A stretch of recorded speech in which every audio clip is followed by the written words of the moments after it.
Vallenato a otro nivel. Me da un gusto enorme una vez más saludarlos a todos ustedes. Bienvenidos a una edición más de Vallenato a otro nivel. Mis invitados siempre serán producto de charlas, no entrevistas. Y este personaje que les traigo en esta oportunidad, en la medida que avancemos, ustedes me van a sorprender con toda la historia y la trayectoria que él tiene en nuestro folclore vallenato. Edgardo Lacera, qué gusto. ¿Cómo estás? Bienvenido. El gusto creo que es compartido porque para mí es un sueño cumplido, de hecho, porque siempre he admirado tu profesionalismo. Muchas gracias. Y últimamente este proyecto ya me atrajo, desde Canadá lo estaba viendo, lo he estado observando y bueno, y verme aquí para mí es una sorpresa y un sueño cumplido. Para charlar. Para charlar. No para hacer entrevista. Me encanta el formato. Oriundo de Valledupar. Valledupar. Y hablemos un poco de la familia, Edgardo. Sí, background o pasado samario. El comienzo de su familia, de su niñez, de sus padres. Sí. Porque viene de un papá musical. Claro. Mi papá fue quien, se dice, introdujo la tambora a Valledupar. Y yo comencé desde pequeño a aprender a tocar tambora. Me atrajeron inicialmente los instrumentos caribeños, fue mi arranque inicial musical. Y luego cantar, me encantaba cantar. Ustedes siempre me llamaban a cantar. Un tradicional carnavalero de año tras año, el papá de Edgardo, lo veíamos en cada fundingue del carnaval con su tradicional tambora y con ese atuendo característico. ¿De ahí proviene la parte musical? De ahí proviene la parte musical. Los Laceras son músicos. Luego la transición fue a través de Papaneto, tengo que reconocerlo, porque en mi casa no se oía vallenato. No, música de orquesta, los melódicos, Pastor López, música de tambora, cumbia soledeña y cosas así. Pero cuando Ernesto entró en la adolescencia, el vallenato lo sedujo y comenzó a traer música vallenata a la casa. Papaneto, en la historia que contábamos o la charla que sosteníamos recientemente con Iván Villazón, ahí aparece Papaneto en la historia de Iván Villazón. Ustedes lo recuerdan, fue su primer acordeonero y el hombre que le dio el respaldo, el apoyo para que Iván pudiera sacar su primer LP en el sello Phillies, donde Papaneto fue el que le prestó el cheque, que ni Iván ni Papaneto todavía me han dicho si ese cheque lo recogieron. Ellos dicen que lo recogieron. Yo creo que ese cheque nunca lo recogieron. Pero además está Elías, también músico. Sí. O sea, todos son músicos. Sí, todos somos músicos. En mi casa somos 6 hijos de mi mamá y de mi papá. 5 somos músicos.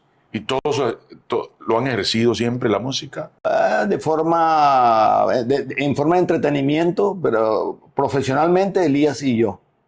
Bueno, Elías y usted estuvieron ¿con quién?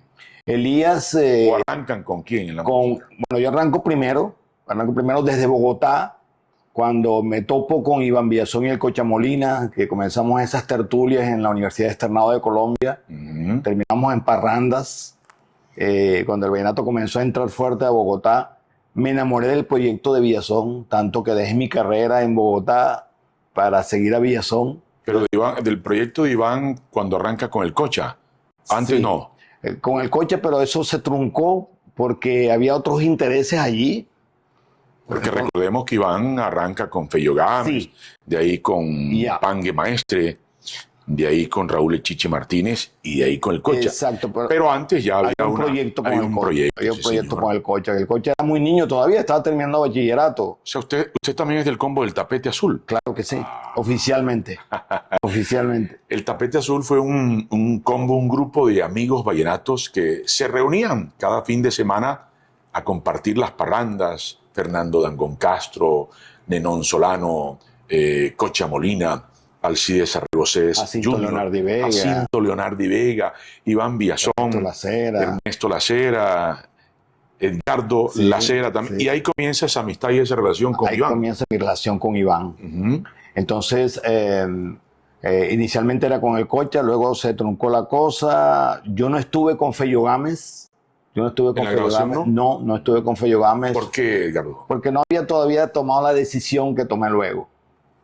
Luego ya cuando se formaliza la relación con Pangue Maestre, entonces dije, sí, Ahí ahora, sí. ahora sí, Ahí sí. ahora sí. Antes que la intención de sacar adelante una carrera, Estaba en el dilema de mantenerme en mi carrera y mantenerme de acuerdo a lo que me había comprometido con mi familia. ¿y qué estaba estudiando? Derecho en el Externado de Colombia. ¿Pero no la terminó? No. Me cambié a Barranquilla cuando Iván se mudó a Barranquilla. Ah, ¿usted seguía los pasos? Sí, yo Iván seguía. se convirtió como el compañero leal, tanto en el canto como en la amistad. Yo creí tanto en el proyecto de Villazón desde el principio que yo pienso que creía más que él. Porque tú sabes más que nadie que mi proyección era ser productor musical. Claro. ¿Y ahí pudo lograrlo en parte? En parte porque en ese entonces la costumbre no era que el corista fuera a tener esa injerencia en una producción musical. Pero sí hacían aportes. Pero comencé a ganármela. Comencé a ganármela en las grabaciones. Okay. Porque mis aportes eran importantes. Más o menos, si recordamos una canción donde haya un aporte suyo en cuanto a lo musical, que se sienta la característica ya de Edgardo como productor. En Condolete tuve bastante injerencia. Tema de Hernando Marín. Tema de Hernando Marín. Tuve bastante injerencia en los arreglos de voces. En algunos puentes apoyaba mucho a Pangue, que fueran más cortos, las terminaciones, cómo abreviar algo. Todas esas cosas son... en todas esas cosas participé porque me quedaba en la producción desde el principio hasta el final. Siempre en todas las producciones. ¿Y cuánto tiempo con Iván? Todos los procesos, ¿no? Con Iván estuve hasta cuando se unió finalmente con Cochamolina. Vea, qué irónico que yo anhelaba y todos los amigos del Tapete Azul anhelábamos esa unión y pasamos Pangue Maestre, Chiche Martínez. Sí. Luego cuando aparece ya el Cocha, yo salgo. ¿Se va a otra agrupación? Me voy con Diomedes. Ah, caramba. Pero antes de entrar con la etapa importantísima, valiosa con Diomedes Díaz, el cacique de la Junta, que es una experiencia que tiene mucho que charlar, Edgardo Lacera en vallenato a otro nivel. Con Iván Villazón, ¿cómo era la parte musical, la parte afectiva, diríamos, el manejo que había ahí en el grupo? Iván y yo peleamos todos los días. ¿Por qué peleaba? ¿Concepto musical? Concepto musical. Yo me convertí en el director musical de Iván, y lo digo así porque me atribuí esa función sin que me la hayan asignado. ¿Y él le generaba esa Y confianza? obviamente él le molestaba a veces mis sugerencias firmes o mis exigencias, porque tenía exigencias. Yo quería que el grupo se viera más profesional, yo quería siempre algo mejor, yo siempre estaba empujando, y pensaba que las cosas no iban al ritmo que debían ir. Ahora que tengo más experiencia y más años, entiendo que debí tener más paciencia, que era cuestión de desarrollar carácter y que seguramente los resultados hubiesen sido mejores. Edgardo, discutían, habían choques, Sí. pero terminaba Iván siempre haciendo lo que usted le sugería. No siempre. No siempre. No siempre, pero la relación siempre se mantuvo como hermanos, porque Iván y yo nos conocemos desde hace muchos años. ¿Podríamos hablar de cuántos años ahí en la agrupación? ¿6? 8 años. 8 años. ¿Qué experiencias se vivieron ahí? Madurez musical, porque lo toma una etapa de adolescente. La adolescencia cuando empieza ya a madurar en todos los aspectos, tanto en edad como en la parte profesional. Mucha experiencia en todo sentido, porque bueno, ya comencé a ser independiente, yo tomé la decisión delante de mi familia de dedicarme a la música.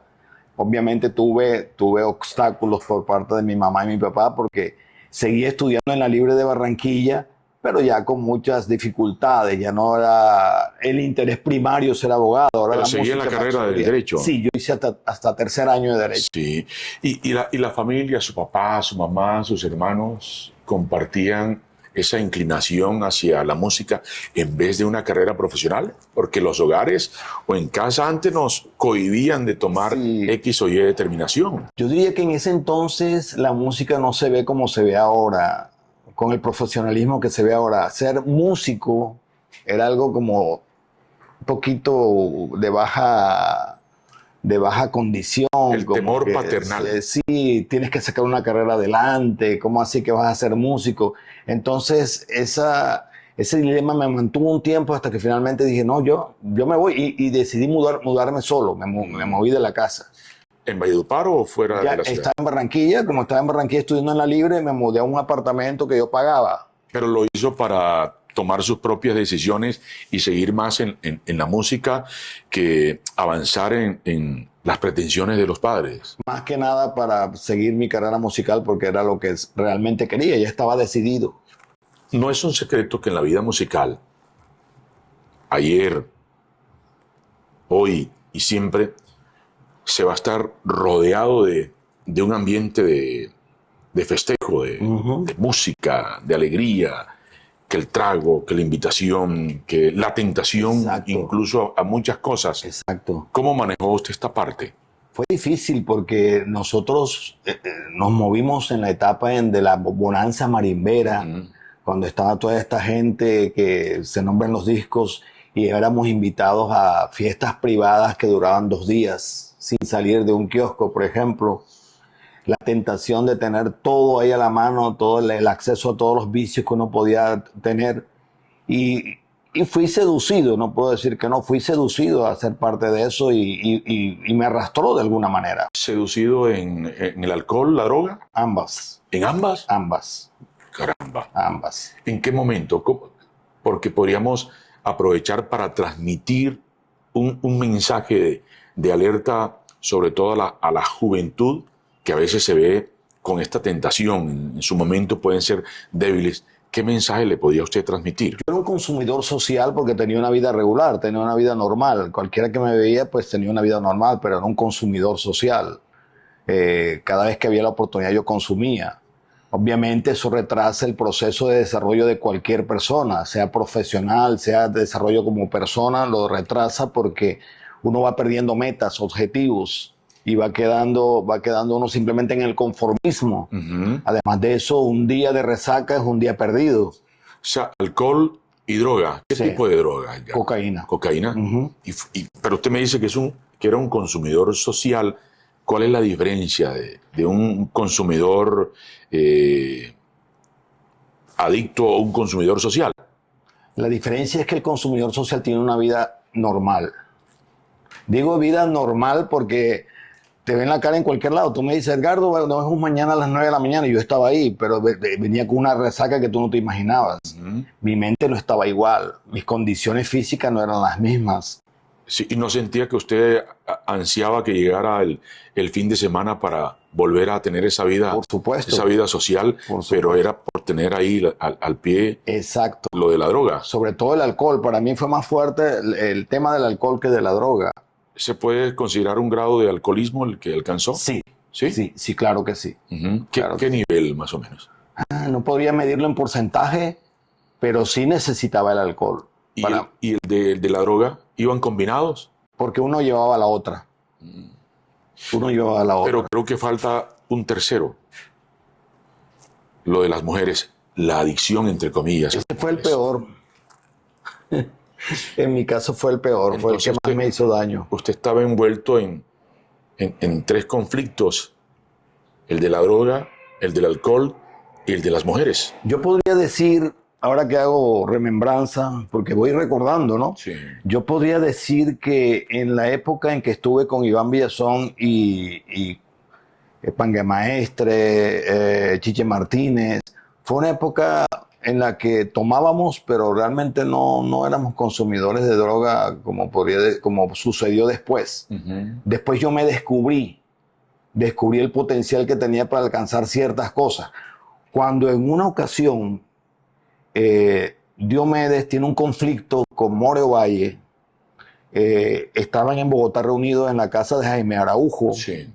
estaba Marciano Martínez, Jaime Araujo, Leonardo y Vega, llegó la producción Condolete, de Pangue Maestre con Iván Villazón. Iván Villazón. Cuando Diomedes escuchó la canción, dijo, ¿quién hace segunda voz ahí? Y Marciano Martínez le dice, Edgardo Lacera. No se me olvida la expresión que Diomedes expresó, Diomedes dijo, parece un piano. Parece un piano. un piano. Parece un piano, qué bonito, dijo Por algo así. por lo Diomedes. melódico, Edgardo, ¿sería? Sí, la primera vez que More Valle falló en una presentación por circunstancias de enfermedad o lo que sea, Diomedes dijo que me llamaran a mí. Entonces comenzó el coqueteo. Con razones. Razones iban, razones Me venían. invitaban a cantar, me mandaba a llamar. Yo le regalé el perro que Diomedes nombra, que se llama el cóndor, que tenía 2 lunares negros en los ojos. Yo se lo regalé. ¿Qué raza? Un dálmata. Ok. Yo se lo regalé a Diomedes. Los hijos todos tienen historias con ese perro. Entonces había una relación ya previa. Y cuando yo me voy a Diomedes, yo quiero aclarar algo. A veces la gente piensa que yo me fui con Diomedes porque Diomedes era mejor que Villazón. No. Para mí el proyecto Villazón era un tremendo proyecto. Importante. Yo me jugué la vida por el proyecto Villazón.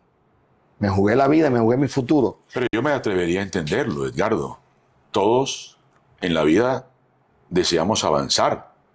Sí estaba con Villazón, un gran cantante, pero un salto a la agrupación de Diomedes le iba a significar a usted un avance en su carrera musical. Y ni siquiera eso, fíjate, ¿No? Javier, ni siquiera eso Entonces, me movió. ¿Qué lo movió A hacia mí allá? me comenzó a llamar Joaco Guillén, que podría estar viendo este podcast y podría confirmarlo. Yo le decía, no, yo estoy bien con Villazón.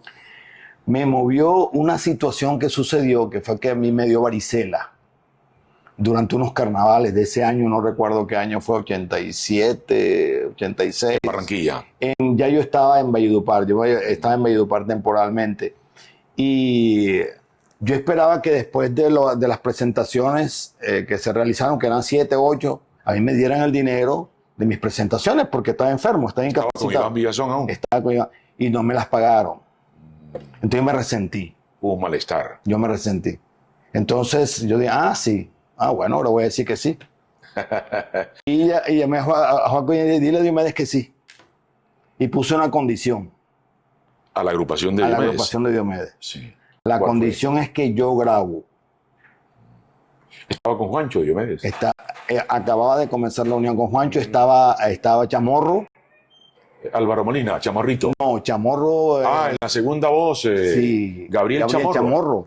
Gabriel Chamorro, aquel que durante muchos años fue corista, segunda voz de Poncho, de Emiliano, los hermanos Exacto. Zuleta Díaz, y el que grabó también cantando al lado del maestro Andrés el Turco Gil. Se lo llevó Diomedes para ayudarlo, para complacerlo y para tener como ese placer de vincular a Chamorro ahí en la agrupación. Por cierto, excelente Muy músico, bueno, muy excelente bueno. segunda voz, Sí. increíble, pero tenía problemas de comportamiento. Por la droga también. Exactamente. Entonces, cuando a mí me llaman, estaban tratando de conciliar con el More decía que no, había un problema allí, pero se rumoraba que la segunda voz la haría Chiche Ovalle. Porque Chiche, En la grabación. Sí, porque Chiche incluso se ofreció. En una reunión en casa de Jaime Araujo estaba Leonardo Vega, que es amigo cercano, y me dice, pilas, que la segunda dicen que la va a hacer Chicho Valle. Cuando a mí me vuelven a llamar, y luego yo devuelvo la llamada por la decisión que tomé, yo dije, si yo voy al grupo es a grabar. No, Edgardo, no hay problema, el cacique no tiene problema con eso. Bueno, listo, entonces sí voy. Me mandaron el tiquete aéreo y me fui a grabar Ganó el Folclore. Ahí fue su debut con Diomedes. Diomedes. ¿Qué sintió en ese momento de estar grabando con la figura más grande del vallenato? Fue un salto cuántico. Porque Diomedes estaba en un nivel en el que ya la exigencia musical para mí era mayor. Yo memoricé a Villazón, ya Villazón lo conocía a la perfección. Cuando paso a Diomedes, yo me tomo una semana antes, me voy al Paseo Bolívar, estaba en Barranquilla, y compro todos esos cassettes de caseta. Y ¿Lo estudió? Y comienzo a estudiar. Cuando yo hago el debut con Diomedes, porque grabar era simple, era repetir, pues aprenderse y repetir, pero en vivo era el reto con Diomedes. El reto más grande con Diomedes era en vivo, porque él cambiaba todo el tiempo las canciones. Sí. Y no se sabía en qué momento, a diferencia de Iván Villazón, no se sabía en qué momento tenía que entrar Edgardo a hacerle el acompañamiento de voces. Exacto. Diomedes iba cantando y pronto se detenía a ver cómo estaba uno, si estaba concentrado o no. Uno tenía que frenar en seco. Entonces yo estudié todo eso. La primera presentación fue en Ibagué, en la Plaza de Toros, con las hermanitas Calle, me acuerdo, las hermanitas Calle. Por ahí está todavía el video. No, fue un golazo. Fue un golazo. Yo me sentí muy bien. Tenía al lado a Fred Quintero, que me apoyó mucho. Un golazo. Después entró Hugo Fernández, ¿ah? No, después entró Giovanni Caraballo. Ah, Giova. Sí, que yo lo recomendé a Giovanni. Okay, yo lo recomendé. Giovanni me preguntó a quién quiere. Yo le dije, tráigame a Giovanni. Yo estaba con los Zuleta. Con los Zuleta, cuando el éxito ese de los contraltos tremendos que hacía, exacto. Mira, entonces yo recomendé a Giovanni y yo mismo le di la razón a Giovanni para que entrara al grupo y comenzamos a... Pero grabó Jairo Serrano esos coros. Edgardo, primero. ¿Y en la segunda? Y en la segunda yo. Ok. Edgardo, ¿y cómo tomó Iván la decisión suya de la salida? Estando yo en el hotel en Bogotá, estaba con José Vázquez en la habitación. Sí. Estábamos hablando. Y entró una llamada y era Villazón. Oye, ¿y tú qué? ¿Dónde estás? Estoy en Bogotá. ¿Y qué estás haciendo ya? Estoy grabando con Diomedes. Ah, bueno, entonces ¿cuándo vienes? No, yo no vuelvo. ¿Cómo así que no vuelves? Yo no vuelvo, yo me quedo aquí. Bueno, primo, está bien. Ahí quedó. Pero no hubo resentimiento por parte de él, ¿o sí? Sí hubo un resentimiento porque luego pasó una situación de la que yo me asumí la responsabilidad. Porque el resentimiento en mí quedó. Yo lo superé, gracias a Dios. Pero en mí quedó un resentimiento por la relación de amistad que había. ¿Por el abandono en su momento cuando estaba enfermo de varicela? Sí, en mí quedó el resentimiento.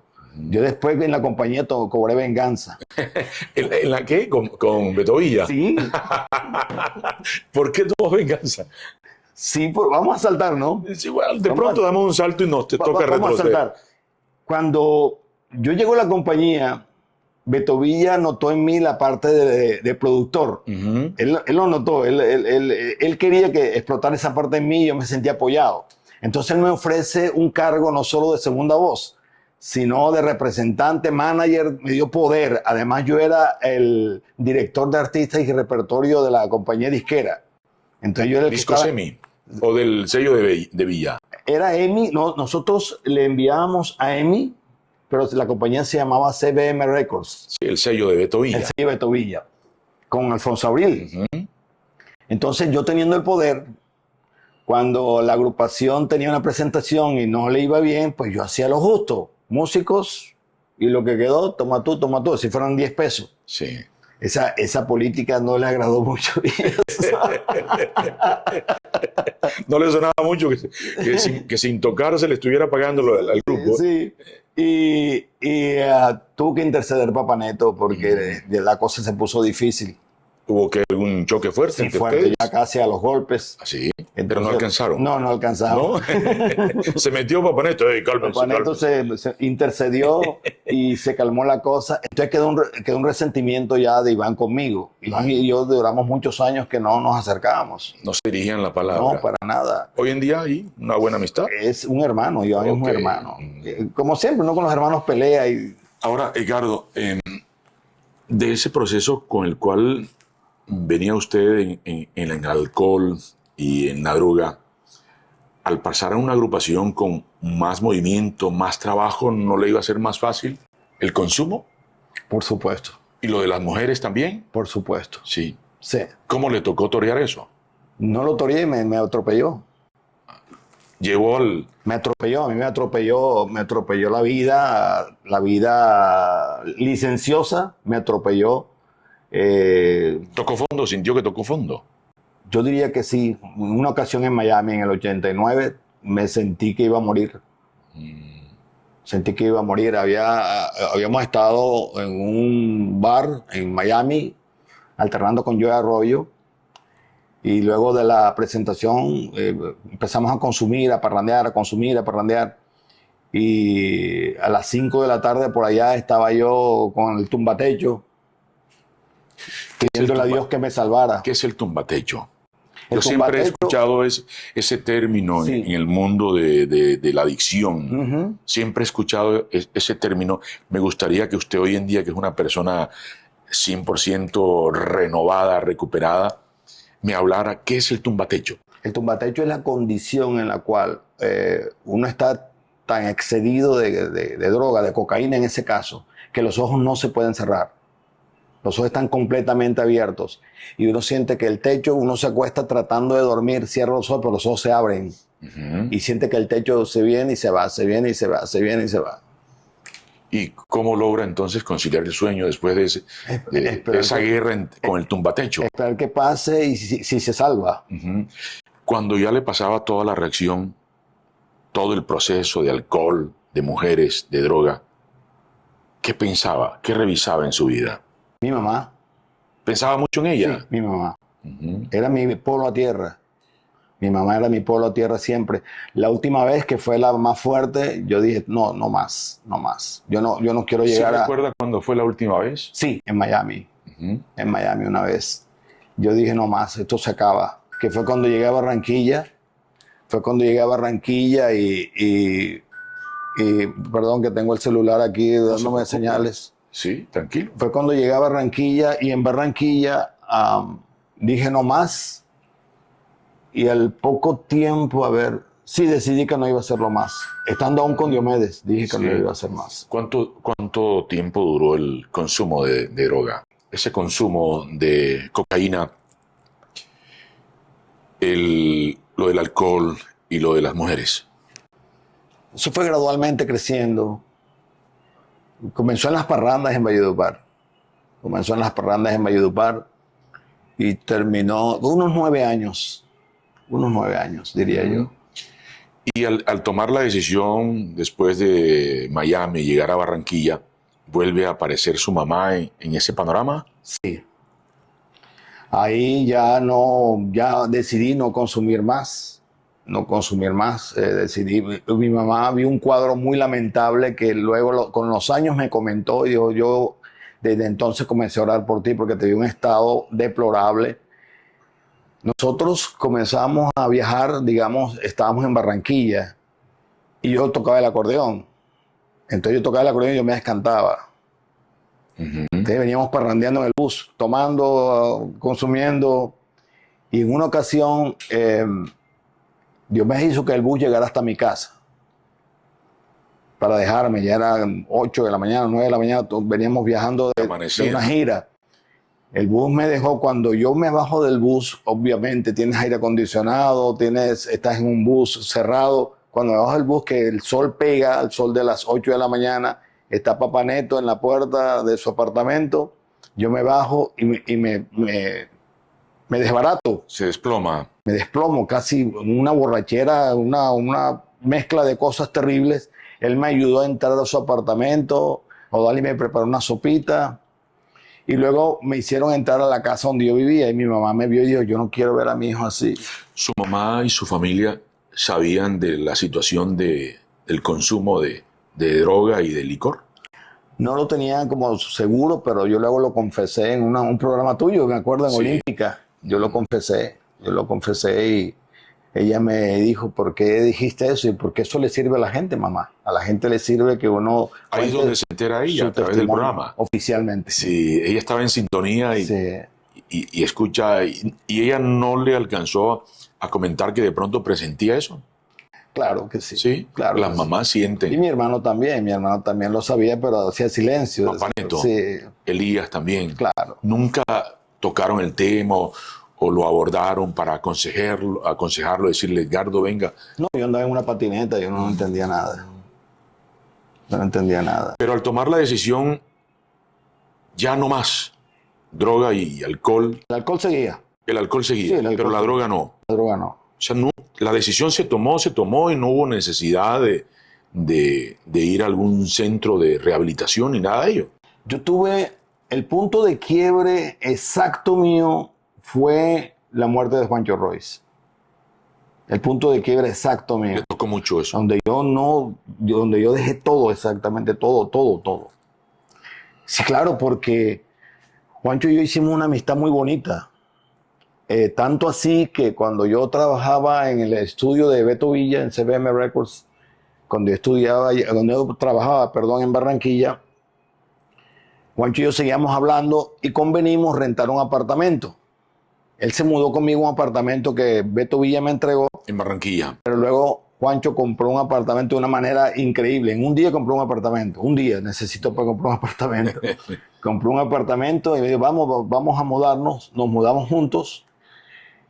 Ahí yo me novié en Barranquilla con la hija de un senador. Juancho estaba en contra de ese noviazgo. ¿Por qué?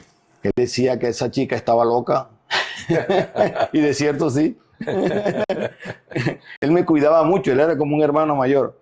Entonces, en una ocasión ella llegó gritando al apartamento, él dijo, tú en mi casa no vas a gritar. No, que tú te largas. Entonces eso me ofendió. Cuando eso pasa, yo me voy por alguna circunstancia a Valledupar. No, Juancho decide entregar el apartamento porque se va a casar con Jenny.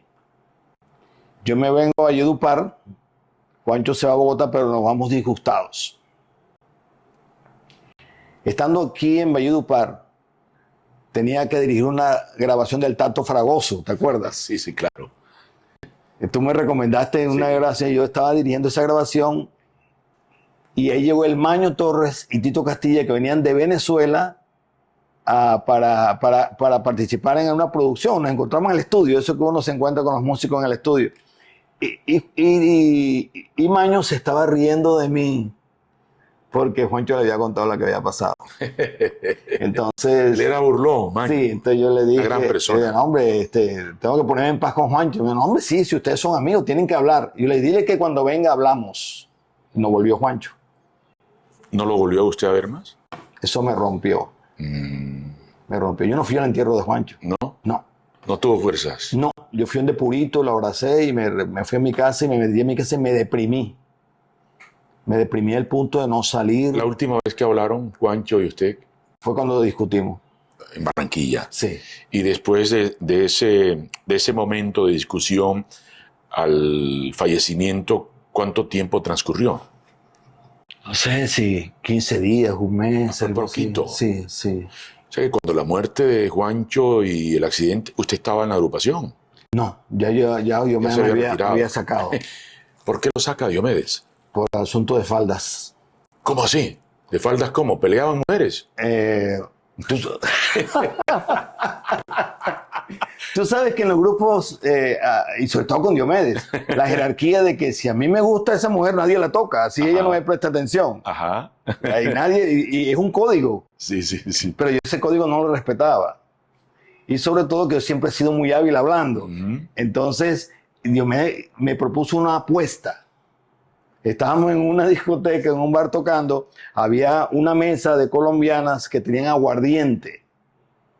Y Diomedes me dijo, usted no es capaz de pedir un trago a esa mesa. ¿El toque fue dónde? En Miami. Ok.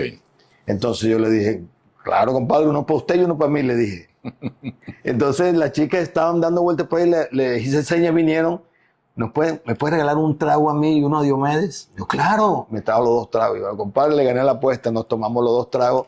¿Y qué era la apuesta? La apuesta era que yo no le iba a ser capaz de robarle un trago de aguardiente a las chicas que estaban en la mesa. Pero que iba a ganar.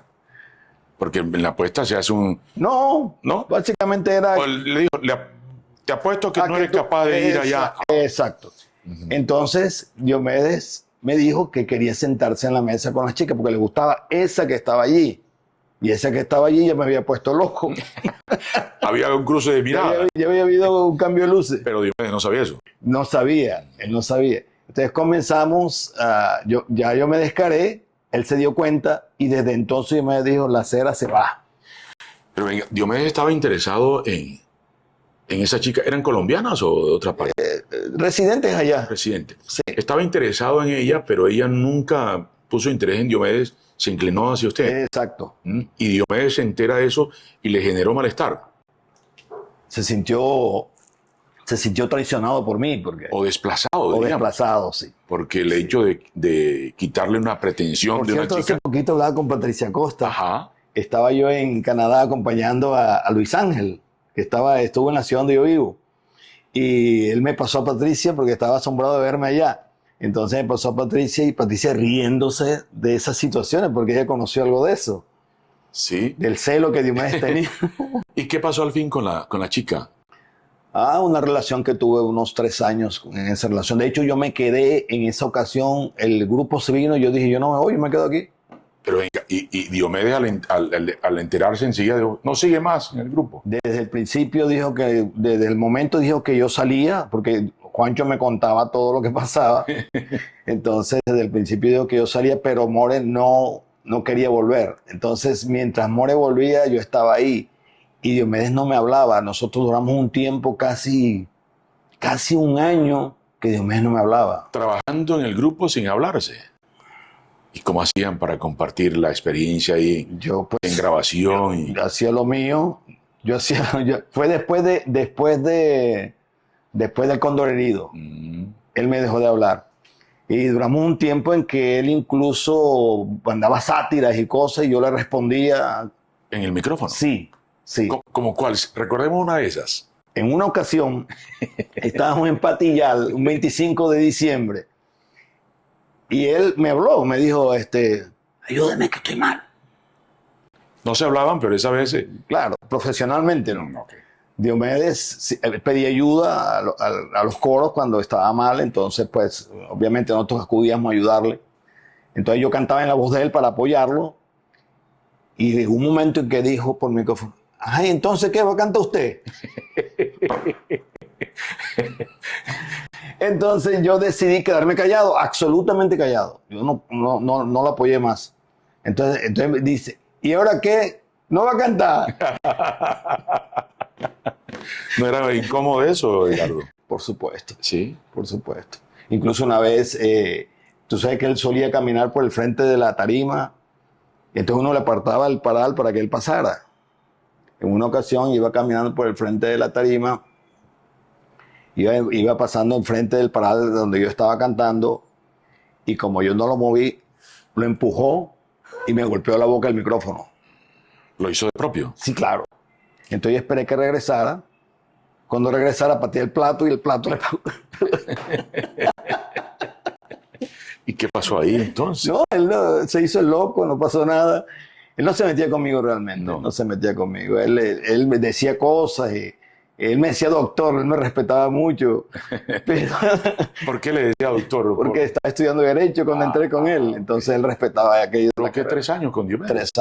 2 años un poquito más. Y ahí alcanzó a grabar 2 LP. 2 LPs y lo ¿Qué fueron? ganó el Folklore y el Cóndor Herido. Y curiosamente, trabajando yo en CBM Records, él llegó a grabar Fiesta Vallenata.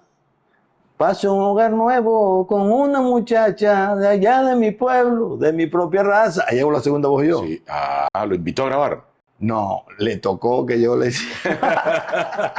Por las circunstancias. Porque More estaba en Venezuela con un problema, no sé qué le pasó a More, no llegó a tiempo, no había quien hiciera segunda. Yo estaba en el estudio porque yo trabajaba ahí y Alfonso Abril dijo, pero si está Edgardo Lacera.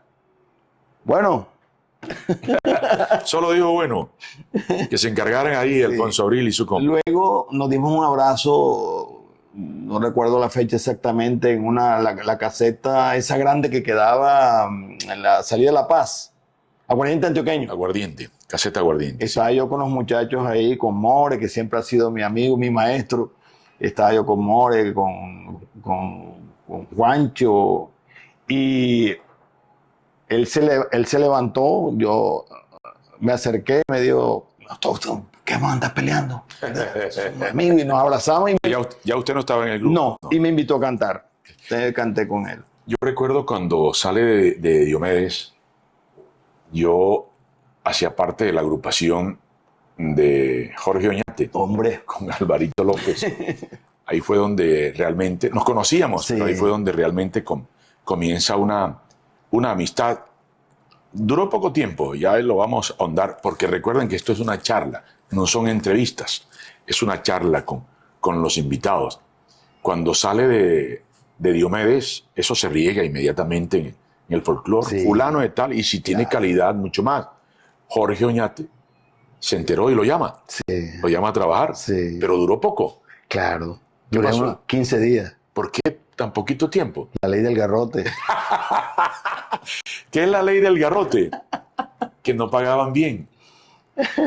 Y mi compadre Jorge Oñate, que Dios lo tenga en la gloria, personaje de personajes. Yo recuerdo antes de ingresar, Edgardo, el movimiento, es para acá, Edgardo. Edgardo estaba con Diomedes, pero Diomedes los trataba mal. Me lo traigo para mi conjunto. Es que aquí es donde va a ser un profesional. Bueno, va, y músico, para él de las tamboras. Era lo mejor, porque iba a entrar al grupo de Jorge Oñate.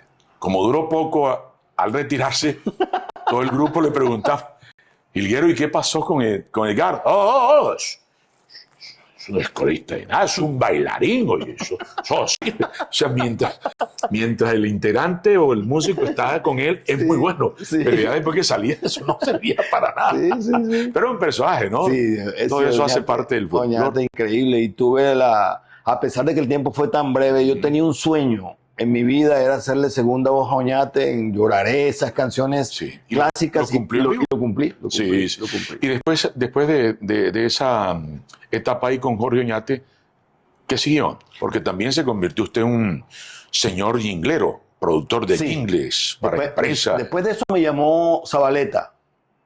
¿Beto? Pero yo nunca tuve empatía musical con Zabaleta, entonces yo estuve una sola vez como probando y dije, no, realmente no. Y quedé vacante un tiempo, un poco decepcionado y con deseos de hacer otra cosa.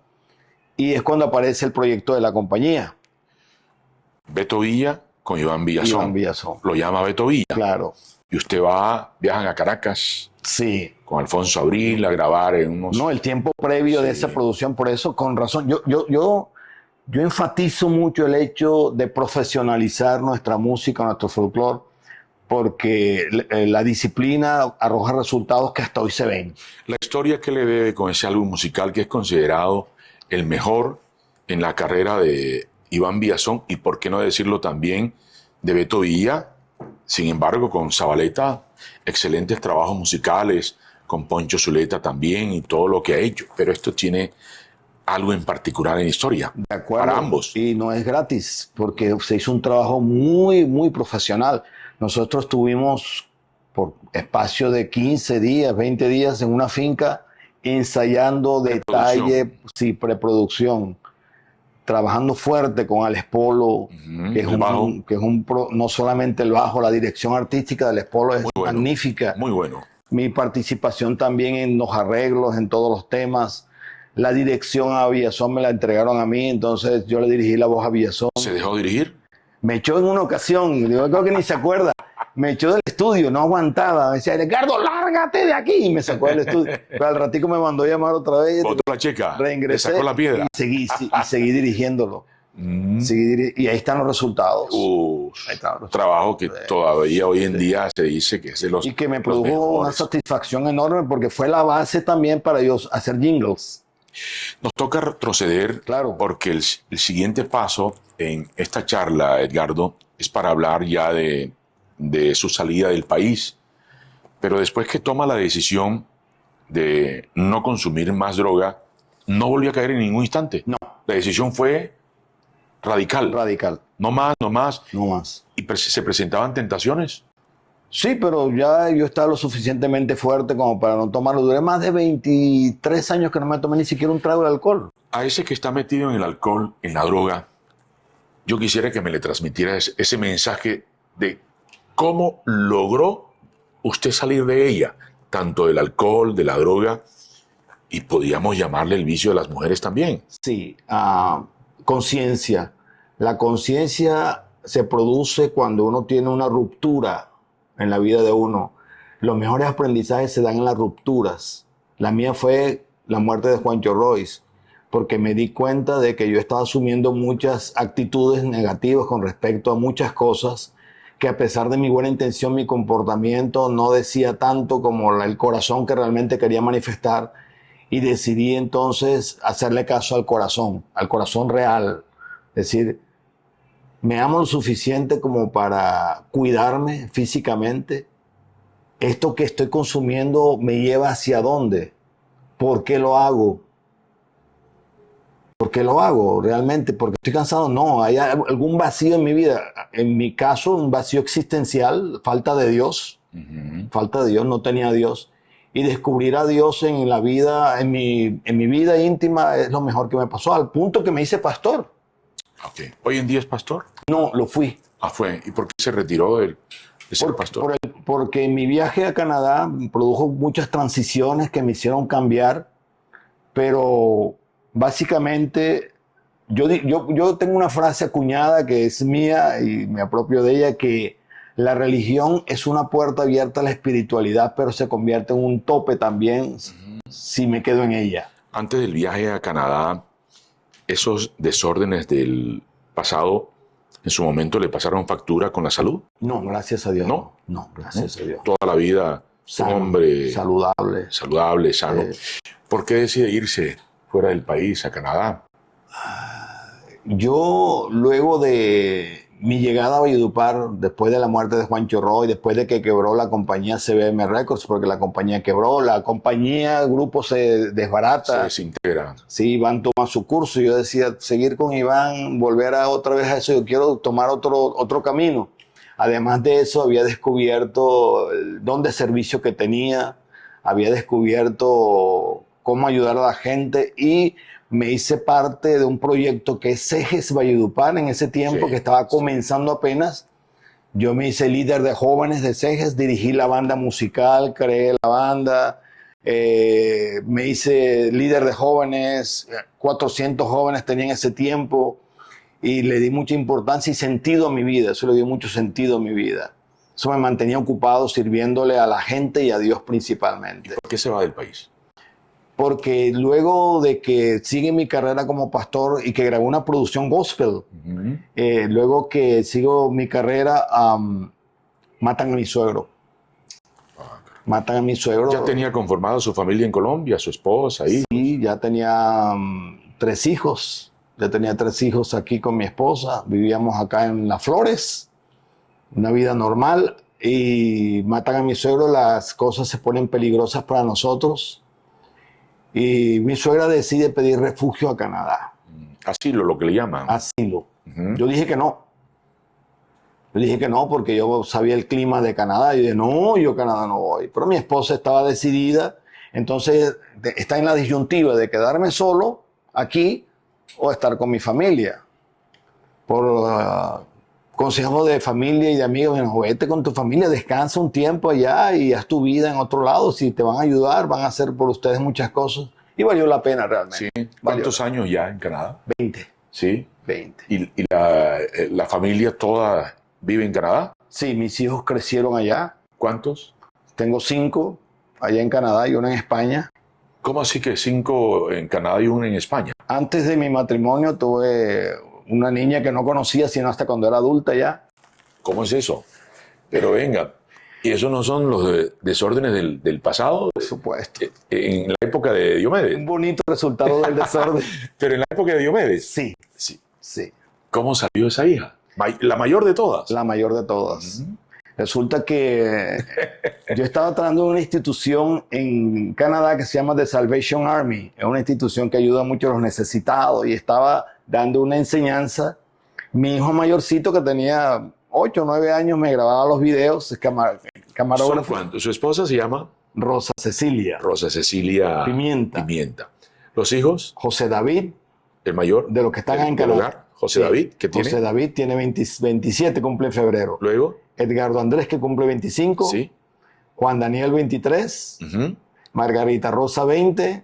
4. Y Rachel, 18. Perdí la cuenta. 5. 5, ok.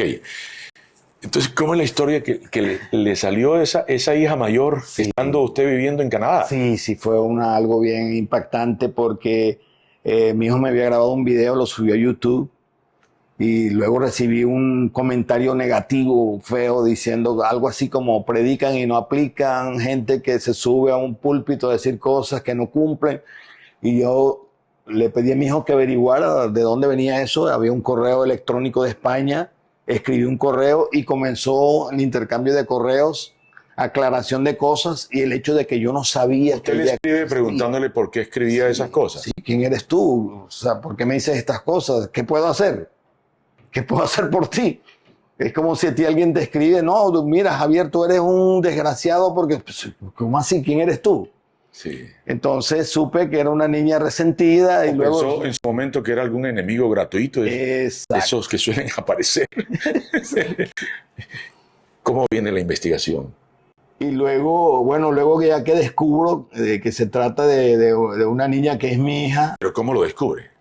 bueno, porque las evidencias, existen evidencias históricas que yo no reconocía, que yo no distinguía hasta que comencé a atar cabos. Cuando él me va contando. ¿Usted nunca supo de la niña? No. No. Yo supe, pero no. Uno oye, pero no escucha. Como que alguien le dijo, Edgardo, fulana de tal, ¿te acuerdas? Ella quedó embarazada. Eso que está en estado de inconsciencia y te Y dicen esa cualquier niña es cosa. tuya. Exacto. No, ¿qué? Nada de eso. Porque la mamá conformó a su familia. Claro. ¿Sí? Y el encuentro o la cercanía con esa hija, ¿cómo llegó? Bueno, cartas, WhatsApp, correos electrónicos al principio y cartas al principio. Y luego sí, la ida a Canadá, porque yo le mandé etiquetes para que se fuera a Canadá. Pero ella inicia la charla o los mensajes ofendiéndolo. ¿Ella sí sabía que usted era su papá? Yo le atribuyo a mi esposa, le atribuyo la mediación, porque mi esposa decía, tenle paciencia, tranquilo, porque ella me insultaba todo el tiempo y decía, pero ¿por qué me insulta así? No, tranquilo, ella está ofendida, tienes que ayudarla a sanar. Su esposa sí sabía que era la hija. Mi esposa estaba tratando de indagar también, pero ella buscaba la forma diplomática. Yo decía, pero ¿por qué me insulta? Yo no le voy a escribir más a esa niña, todo el tiempo me insulta, yo tratando de ver de qué se trata todo eso. Sin usted saber que era la hija. Ya sabía, ya sabía. pero me seguía insultando, entonces ya me sentí ofendido. Entonces mi esposa me dio, incluso mi esposa fue promotora de que ella viniera a Canadá a conocer a su familia, a sus hermanos y a conocerme a mí. Y fue muy bonito, fue un diciembre muy bonito. ¿Hace cuánto fue ese encuentro? Ese fue un año después que murió Diomedes. Sí. 11 años. Sí, 11 años. Sí. Y desde entonces hemos tenido una relación. Ella viaja por el mundo, una científica. Ha venido a Valledupar a conocer a la familia, conoce a mi mamá, conoce a Papá Neto. Ha estado rodeado con su familia, rodeada con su familia. Sí. Ha sido muy, muy bonita la experiencia. Interesante. Sí. Y hoy unida a sus hermanos. Sí. Fue muy bonito. ¿Va a seguir en Canadá, Edgardo, o en algún momento estará de regreso a Valledupar? Una pregunta que me hago muchas veces cuando vengo a encontrarme con mi cultura, a encontrarme sobre todo con la música. Mira, hace un tiempo, un amigo muy cercano me dijo, cuando yo tomé la decisión de no más música, darle la espalda a todo lo que había hecho y decidir no pertenecer a ningún proyecto, un amigo me dijo, no dejes la música. La música te ha dado mucho a ti, es tu talento, no dejes la música. ¿Quieres escuchar quién me dijo eso? Javier Fernández me lo dijo.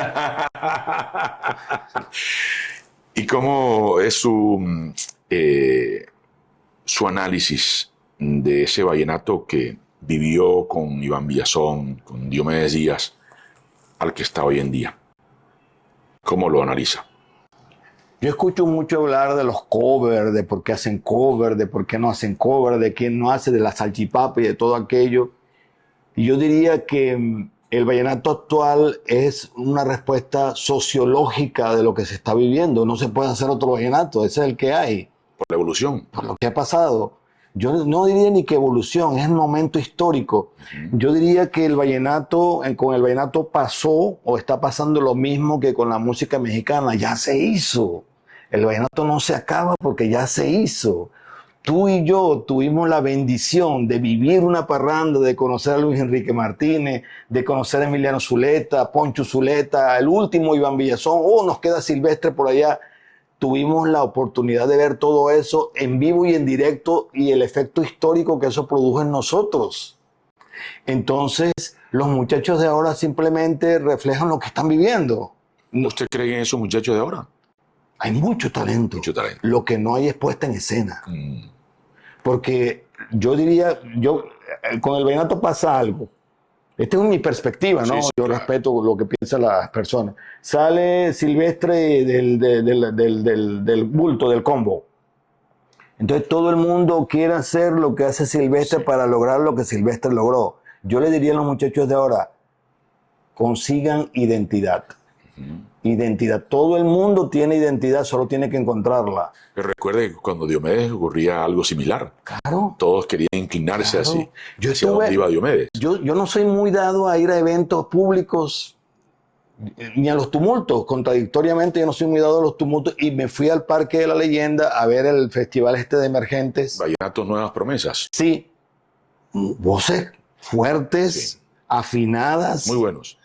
talento, músicos increíbles. Escucho un toque de bajo ahora que es increíble, pianistas increíbles. Quisiera tener yo dos siquiera en Canadá, sí. Pero lo que falta es eso, identidad. Identidad. Ahora, se está tomando mucha música de afuera, viendo tanta música folclórica por explotar acá. ¿Considera que las redes sociales nos han contaminado en algo? Sí, sí, claro que sí. Porque ellos ven un artista de determinado género, muy posicionado, muy Sí, pegado, sí. y quieren pegarse a eso que está haciendo ese artista. Javi, solamente en la forma de vestir. Tú sabes la riqueza folclórica que hay en las vestimentas de nuestros indígenas, como para inspirarse un diseñador en hacer cosas que se proyecten hacia afuera y no tomar la ropa brillante de Plutarquito Pacheco, que está de primero en Sí, las redes sociales. sí, Por favor. Sí. Yo creo que lo que falta es eso. Sí. Y lo que falta son personas conocedoras, valiosas, como este gran amigo y hermano de la vida, Edgardo Lacera, es el invitado a estas charlas en Vallenato a otro nivel. Hermano querido. Oye, Muchas acá yo gracias. quiero decir algo antes de que te vayas. Dígalo. Con base en mi experiencia Sí. evaluada, porque yo viví muchas cosas que obviamente fueron negativas. Yo escribí un libro electrónico y tengo clientes de coaching, porque soy un coach de músicos, que los ayudo a que su carrera llegue hasta donde quieren llegar. ¿Cómo acceden a ese Un libro? proceso de desarrollo personal. No, en mi Instagram, Edgardo Lacera Life Coach. Ahí me contactan y con gusto les puedo ayudar. La experiencia les va a servir de mucho. Un abrazo.